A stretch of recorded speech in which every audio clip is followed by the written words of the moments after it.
Good evening. We're back with another episode of the LOTR LCG progression series. And tonight will be a card review of the Challenge of the Wainriders, which is the third quest of the Vengeance of Mordor quest cycle. Let's take a look. The hero for this is a hero version of Sarmon. Lore hero, 13 threat, 3/4/2/4 health. It's good stats. When a player card effect would reduce your threat by any amount, reduce that amount to 1. While playing an event with the printed doomed keyword, Sarmon gains all the icons. After you play a card with the doomed keyword, ready Sarmon. Well, his stats are great. If he just had his stats and didn't do anything else, he'd be a good hero. But he does have a downside in his text, and that is when a player card effect would reduce your threat, reduce that amount to 1. That's a severe limitation against some quests. Some quests are focused on increasing your threat as a way to knock you out of the game. And against those quests, it seems likely that a Sarmon deck would struggle. It seems to be a common theme of this quest cycle so far to have a lot of cards with severe downsides that are difficult to make work, and then one card in the adventure pack that's really good. I think Sarmon has the potential to be really good in quests where threat isn't such an issue.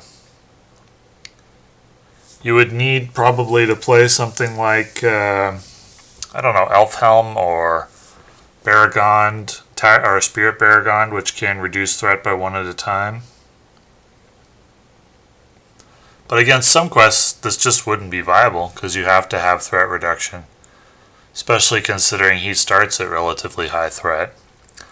If you didn't have to worry about the threat, let's look at his staff too. Sarmon's staff is 2 cost. Exhaust Sarmon's staff to reduce the value of the next doomed event, the X value, by 2. So it helps mitigate the threat increases of the doomed cards. Or search the top 5 cards of your deck for a doomed event and add it to your hand.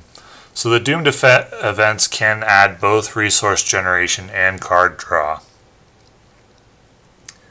which makes Sarmon capable of fulfilling either a attacking role, a resource generation role, or a card draw role, and that's really strong. If it wasn't for this caveat of threat reduction, he'd be a very, very strong hero in a lot of decks, with the caveat of not being able to reduce your threat by more than 1. There are some quests where this card just simply isn't viable. However, I think there are a lot of quests where he's pretty good. He doesn't pair well with another high threat hero, with his caveat. But I think he would pair well with, maybe Glorfindel and Eowyn or something like that. Or one of the leadership heroes and Glorfindel, maybe. He could pair with an 8 threat leadership hero, or even something like Celeborn at 10 threat. Be 23, plus Glorfindel would be 28. Be interesting. I think there's potential here. I don't know if there's elite potential, but there's definitely potential to make some good decks. I'll try to make a Sarmon deck work, and we'll see. Not an elite card because of the major caveat. Elite meaning capable of building a deck to defeat all quests or something like that, or I don't know if you could use him to defeat the hardest quests in the game. It's possible. It's very strong to have that strong attack ability. The action advantage will be something I'm not as interested in. It's good, it's nice to have, but primarily I want to play Sarmon and Sarmon's staff to get his strong attack, to get out the resource generation doomed events. There's at least one off the top of my head, and the card draw doomed event.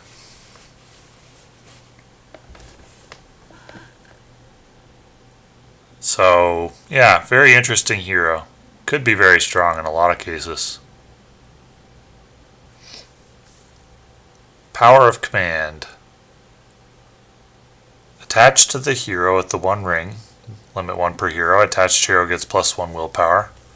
After attached hero commits to the quest, exhaust the one ring and raise your threat by 1 to give each other unique character you control +1 until the end of the phase. That's very strong. So the theme of the master cards in this quest cycle have been remedying deficiencies or giving you options for deck building. We now have a card that helps with defense, and it helps quite a bit with defense. We have a card that helps with attack, and it helps quite a bit with attack. And we have a card that helps with questing, and it helps quite a bit with questing. That opens a lot of doors for deck building, for synergies that had a deficiency in one of these areas that you can rectify, and you can guarantee that you can rectify it. So it's virtually the same as starting with it on a hero. That is a great development for the game. I wish it had come a couple of cycles ago and not so late, because in solo play, I've been very limited in what decks are capable of beating the hardest quests.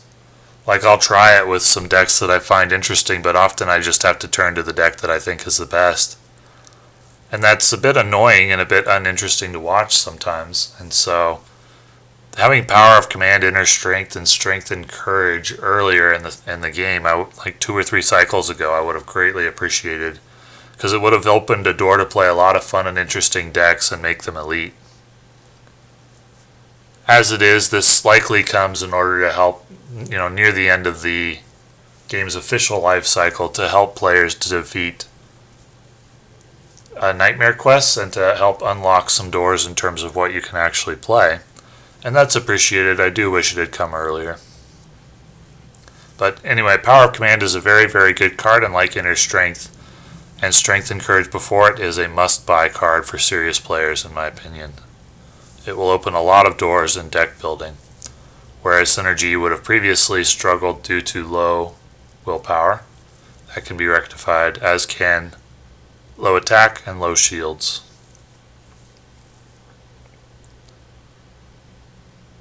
Horns, horns, horns.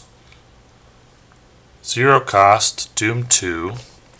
Each player may put 1 ally into play from his hand. At the end of the phase, shuffle each of those allies that are still in play into their owner's decks. So it's a non-permanent effect. It wastes an ally. It's likely intended for like a row hand synergy,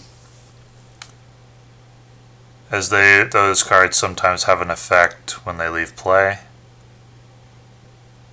I don't like this card too much. I'm not a fan of putting an ally into play temporarily and then losing it. You'd need really strong card draw to take advantage of this. I don't even think I'd run it if you could play it for free with Sarmon stuff without the Doom 2. Non-permanent effects need to be really, really strong before I like them. Like win you the game type strong, and this certainly isn't going to do that. It may have a nice effect if you have a card that has a benefit when it leaves play. But I don't think this is too strong. Unless there's some combo that I'm missing, I don't even think I would play it for free with no Doom 2. I'd rather wait and play the ally permanently. Would I play it if I could do it with 4 allies? Well, maybe. It could give you the power to get over some specific challenge. Not very good in true solo, though, with just 1 ally. It scales up pretty hard, because 4 allies for Doom 2 is much, much, much better than just 1. You only get 1 in a true solo, but you get 4 in a multiplayer. So maybe it's intended more for multiplayer, because I don't think it's very good in true solo. Soldier of Isengard, 2/2/2/2. Doom 2. After a player raises his threat from the doomed keyword, give control of Soldier of Isengard to that player. Well, it's an ally, so it doesn't gain the benefits of Saruman's stuff. It can ready Saruman. A 2/2/2/2 for 2 cost is okay. With the Doom 2, that can matter. It can also not matter. The response is nothing in solo. In true solo. So would I play this card? Well, the stats are strong for its cost. If the Doom 2... So I guess you have to decide how much the Doomed 2 matters. In true solo, if you're playing a low threat deck, I probably would run this card if I had access to lore. I think the stats are pretty strong for a 2 cost. I mean, they're obviously pretty strong, right? So if you're running a deck that can typically afford... Now, you kind of have to take into account playing 3 of them. So would you play 3 of them for 6 threat? Your threat would have to be pretty low, or you'd have to have pretty strong threat reduction to do that.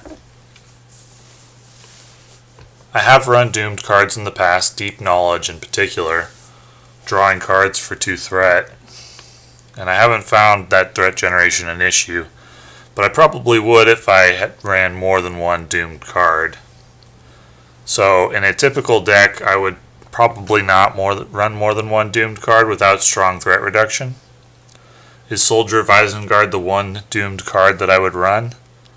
I prefer Deep Knowledge over this one, probably. It is pretty strong. I don't think the 2 shields are as strong as they seem, though, because of the low HP. So I'd more say this has 2 willpower, 2 attack, and maybe 2 shields sometimes, depending on... You kind of have to downgrade it a bit, because if it's like 3 attack you're facing, can you have a 3 attack enemy attack the Soldier of Isengard with any degree of confidence? Not really, right? Because a boost of 1 from a shadow card kills it. So it doesn't really have 2 shields. You would like to see 4 HP to really consider it a worthwhile defender for its cost. It is a worthwhile attacker and quester for its cost. Is that worth... Well, I mean, I value Doom 2 at about 1 resource. I value 1 threat that you control when it happens at about half a resource, so I'd say this card's more 3 cost for 2/2/2, and I wouldn't really say that's worth it. So I don't really think I would play this. Unless I really was running low threat and therefore valued the Doom 2 even less. Farsighted, 0 cost, Doomed 1. Look at the top 5 cards of the encounter deck, put them back in the same order. Well, it's an event, so it works with Sarmon and Saruman's staff. I'm not a huge fan of scrying effects, though.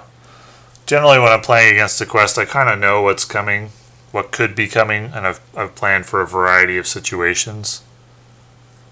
It can be very helpful to know what's coming, but I don't know if it's so helpful that it's worth spending a card on. At least in my personal playstyle, it's not worth spending a non-permanent card effect to know what the cards are on top of the encounter deck. Would I play it in a Saruman deck? I think in the Saruman deck, my idea off the top of my head is to play events that have a permanent effect, such as resource generation or card draw. So I don't think I would run Farsighted. It could be okay, though. I guess it depends on what you're able to do with the knowledge of the top 5 cards of the encounter deck, right? Depends entirely on that. Sometimes you might be able to do a lot, sometimes not much at all. So probably an inconsistent card.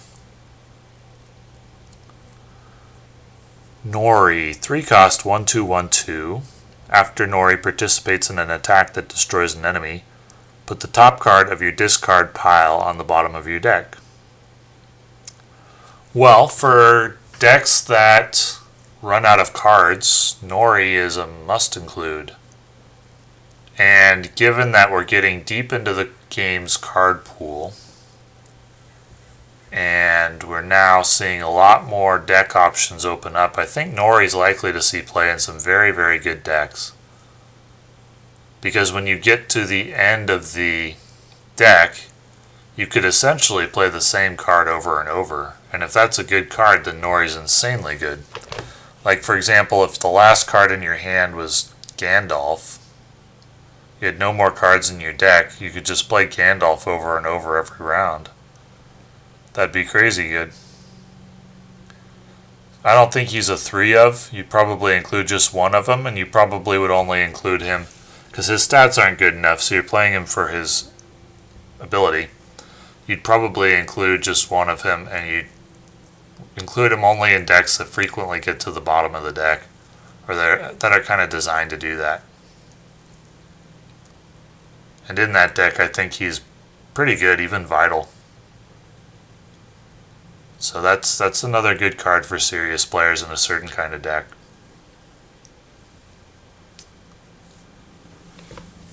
Golden Belt, 0 cost, attached to a hero. Attached hero can have 1 additional restricted attachment. Seems like a good card for the 3 Hunters deck. 1 additional restricted attachment allows increased willpower. I don't think I've ever really felt a need for 3 restricted attachments in a typical deck. It's possible this might open up some opportunities, but it seems like a card for the 3 Hunters deck, which is, in my opinion, a fun thematic deck because of its limitation. And this Golden Belt doesn't fix that limitation, the limitation being limits on the willpower. Sarmon strikes me as something similar. You know, there are some quests that really you need really strong willpower, and you just can't play the 3 Hunters deck against that. And there are some quests where you need really strong threat reduction, and you just can't play the Sarmon deck against that. Seeing a theme in this cycle of cards. Rohirrim Scout, 2 cost, 1102. Discard Rohirrim Scout to choose a non-unique enemy in the staging area. That enemy does not make engagement checks against you this round. Well, its stats aren't good, so it needs the ability to make up for the stats. And usually, you want to engage each enemy that comes out each round and defeat it. It's not that often that an enemy's going to come into play and you don't want it to. So a lot of the time, Rohirrim Scout's just going to sit on the table as a 2 cost 1102, which isn't that good. There may be a time, from time to time, when this card will save your life, but it's certainly not going to be very often, so it's going to be an inconsistent card. Inconsistent cards usually get pushed aside in favor of like a 2 cost 222 if there's one available. So likely to be overshadowed, the Rohirrim Scout is, by other cards that are more useful more often. The Muster of Rohan, 4 cost. While paying for the Muster of Rohan, each Rohan hero you control is considered to have a spirit icon. Search the top 10 cards of your deck for up to 4 Rohan allies and put them into play. Shuffle your deck. If any of those allies are still in play at the end of the round, discard them. Search the top 10 cards of your deck for 4 Rohan allies and put them into play. Well, what are the odds you would find 4 Rohan allies? If any of them are still in play at the end of the round, discard them. Well, let's say best case scenario you do find 4 Rohan allies for 4 cost. You can help pay for it with any Rohan hero.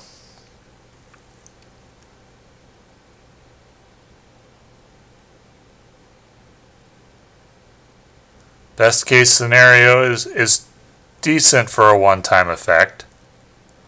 It at least doesn't cost you any cards from your hand like Horns, Horns, Horns. Taking them out of your deck and then putting them back into your deck is basically, just a temporary use. So let's say you got 4 cost for 8 willpower. That's pretty strong for a one-time effect. Or you could use them for combat or defense. That's pretty strong for a one-time effect. It's not always going to have that effect, though. Let's say you only found 3 allies and they were worth 6 willpower. That's not bad. If you only found 2 allies, though, that's not good. And if you only found 1 or 0, that'd be outright bad. So you need a deck very heavy in Rohan allies. to maximize your chances of getting a good play of this card. Oh, they don't return to your deck. If they're still in play at the end of the round, discard them. Well, even so, they come from your deck, they go to the discard pile. A lot of Rohan cards have an effect that you can trigger if you know they're going to be discarded anyway. This is an interesting card. I think it's going to be very inconsistent considering you search the top 10 cards of your deck. If you could search your whole deck, it would be a phenomenal card. It would elevate Rohan to near elite status if you could search your whole deck. The top 10 cards, though, I don't know if you're going to get 4 Rohan allies that often. I think you need to run around 30 of them or so. 30 allies and mostly Rohan to really maximize your chances of that happening. I'd like to mess around with this card a little bit. I don't think it would elevate Rohan to elite status even with best case usage. You definitely need some kind of one ring shenanigans in addition. Might be worth a look though. I'm curious about this card. About the possibilities for Rohan. Rohan's something I've always wanted to make work, but never really could as anything other than a fun deck. With one ring possibilities and muster of Rohan, one ring primarily, well, it might be worth a look. With these one ring cards, I'm going to take a look at all the old synergies that I didn't think were good enough and see if any of them get good enough with the one ring, because they might. There's a very real chance of that. Sarmon's staff we talked about already. And the contract for this adventure pack is the Grey Wanderer. It seems we're going to get a contract with each adventure pack. You cannot choose more than one starting hero. Okay. Search your deck for an attachment with a printed cost of 1 and put it into play, then flip this card over. So you can't use Sarmon's staff with it, or Gandalf's staff, but you could use Wizard Pipe. Or possibly, Wizard Pipe is the most obvious with Gandalf, right? It's called the Grey Wanderer. And Wizard Pipe is an essential card for Gandalf. The first non-unique card you play each playing phase does not require a resource match. This is on side B. That also has obvious uses for Gandalf. Exhaust this card and raise your threat by 1 to choose 2. Ready your starting hero, add 2 resources to your starting hero's resource pool, or heal 3 damage from your starting hero. Well, I don't think the threat increase matters at all, because you're going to start with just one hero, so you're going to start at very, very low threat. You could play secrecy cards with this, no problem. Resourceful and Timely Aid are my 2 favorites. Timely Aid being a big cost reduction card with secrecy, and Resourceful being a resource generator. Or you can heal 3 damage from your starting hero. I think typically you're probably going to want to add 2 resources, because you're going to be starved for resources without additional heroes to generate them. And you get 1 extra action advantage. I think that you really need 2 extra action advantages to fully compensate for the downside of this card. But they don't really want you to fully compensate for the downside, right? Because then it would just be straight up good to play just 1 hero. They want there to be some benefit, but downside. So is this an elite card? Can you make an elite deck with just 1 hero? It's probably typically going to be Gandalf, because one of the limitations of 1 hero is going to be lack of access to other spheres. Now, the flip side of Grey Wanderer side B does help a lot with that, but only with non-unique cards. But if you have Gandalf with Wizard Pipe, you could play the unique cards as well, without a resource match. With most other heroes, you wouldn't be able to do that. You wouldn't be able to play many unique cards. So I'm not sure this contract is really good with any hero other than Gandalf. You might be able to force it to work with other heroes, but it certainly makes the most sense on Gandalf. Its ideal usage is going to be on Gandalf. Ideal usage is mostly what I'm concerned about in my card reviews. First we look at, is it good in its ideal usage? And how likely are you to get its ideal usage to work? And you can obviously choose which hero you want to start with, so you can guarantee its ideal usage, which is good, but how good is that? This is a very, very interesting card, and there's a lot to talk about here. I don't think it's a slam dunk that you would play Wizard Pipe on Gandalf to start. You could also use the card Strider, which says attached to a hero while you control 2 or fewer heroes. Attached hero does not exhaust to commit to the quest. While you control 5 or fewer, attached hero gets +2 willpower. So one of the big downsides of starting with just one hero is the low willpower. Strider would enable you to get to 5. That's still pretty low though. So when you think about it, that's a big limitation in a lot of quests, because a lot of quests have a wall on turn 1 that you have to get over, and that wall is willpower based. You need a certain amount of willpower to clear an active location right away, or to avoid taking on too much threat early. And you're just not going to be able to do that with the Grey Wanderer. The opportunities are there for sure in decks that don't require a lot of willpower. But this has been the case with all of the quests so far, is that they have or the contracts so far, is that they have a severe limitation. Very thematic quests, but one you couldn't play attachments, one you couldn't play allies. This one you're severely limited on willpower early in the game. So you'd have like a maximum of 5 early. That's just too low for a lot of quests. I mean, in the one I just played, I was playing a Elrond, I was trying an Elrond Glorfindel Grimbjorn deck, where I was questing for 6 to start the game, and that was too little. I couldn't make it work. So starting out questing for just 5 on a lot of quests, you're going to be in trouble very quickly.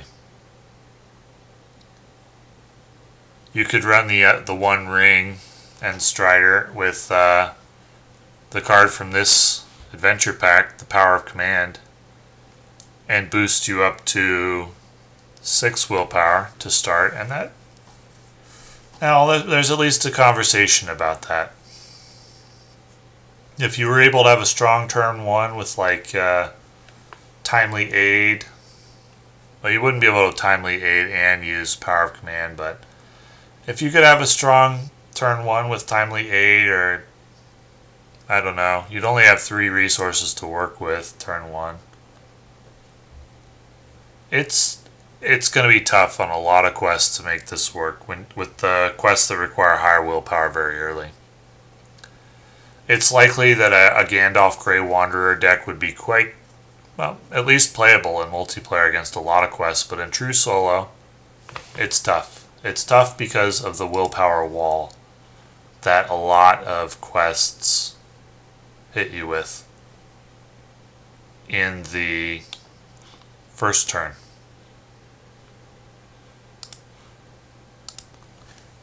But this quest opens up a lot of possibilities, or this contract, and I think there might be a deck out there that's pretty good against a lot of really tough quests, as long as they don't have a willpower wall on turn 1.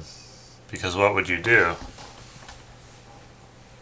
With Gandalf, you can't run like a bunch of resource generation and accelerate him out of turn 1. He has strong card draw. In theory, you could do that if you could play a bunch of resource generation, but you can't because Gandalf doesn't have any printed icons. So you'd be able to play one off the top with Wizard Pipe or just off the top. But if you're running Strider, you wouldn't have Wizard Pipe right away. So you'd be able to play one off the top and one from your hand each round, but that's it. So you wouldn't be able to like spam generate resources like I do sometimes with the Outlands deck. There are other heroes, though, that could do that, perhaps. This is very interesting.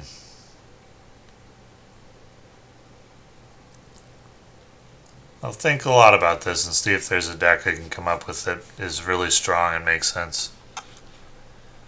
The best card in this adventure pack, well, there's two really worthwhile cards for me, are Power of Command and Nori. And Sarmon and Grey Wanderer are certainly very interesting and well worth looking at, and possibly Muster of the Rohirrim.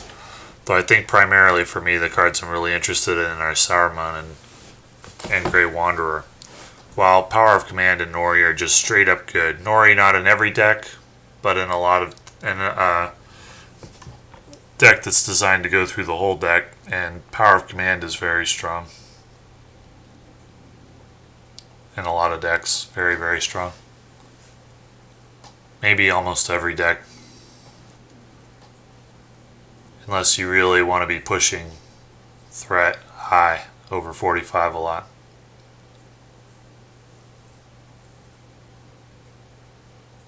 Yeah. Grey Wanderer, well worth a look. So, thanks for watching.